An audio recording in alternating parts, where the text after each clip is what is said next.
I checked the email, and it's spectacular, fascinating, heartbreaking, heart-wrenching novel that you wrote. Do you mind if I read a little bit of it? That's fine. One day I'm leaving diving practice. Car approaches, honks at me. They're cussing. I'm not going to say those words. I fall down, my palms bleeding from catching myself. I crawl to the nearest doorway, waiting for my dad to come pick me up, and I choke back tears. I was so miserable. It's okay if I read this. Absolutely. Oh, man. I rode home in silence until my dad told me that he had found an apartment in a different district and asked if I would mind changing schools for the third time in less than 4 months. I broke down sobbing, and I told him everything. I was thrilled to be changing schools.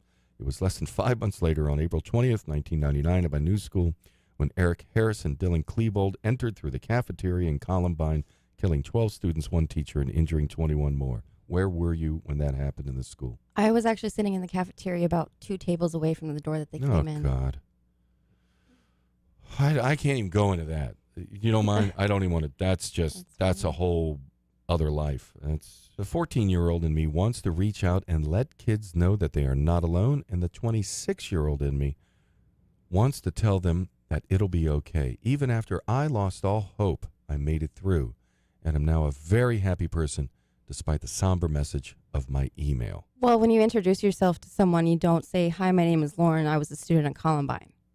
You know, it's something that may be brought up in conversation due to something that's in the media, but it's not something that you come forward with directly.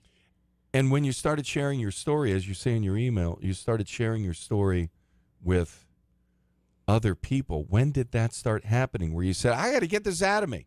I have to save myself, and the way that I'm going to do it is expose everything.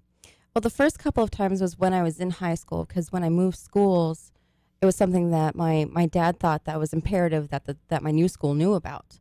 But it wasn't kept amongst the faculty, so word spread pretty fast.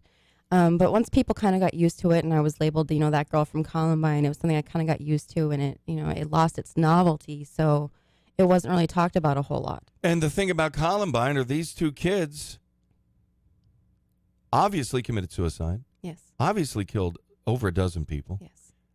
Because they were bullied. Yes. Because they were outcast. Yes. Isn't that strange how they chose to express their anger? They not only turned it within eventually at the end of this experience, but they turned it without or outside. How did you get past this? Well, the first time that I spoke about it in public was at my own church. And I think I spent at least half of the time crying, because it was difficult to actually get up in front of, so many people and talk about my experience.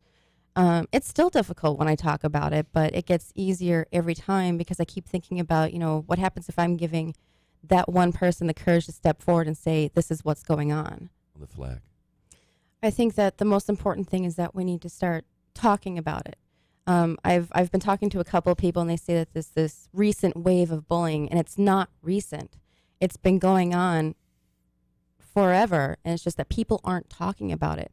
And it's just this uprising that's in the media that you just see it more. And especially with kids now, there's more mediums. There's more access to, the internet and technology. So there's different ways for bullying to happen. So it's not just face-to-face, and kids can be anonymous, so they think it's easier. And it's something that you need to step forward and you need to talk about. If you're not comfortable with confronting that person directly, go to an adult, go to a teacher, go to a parent, go to a friend. It doesn't matter who you talk to, but it needs to be brought out into the open so that it can be dealt with.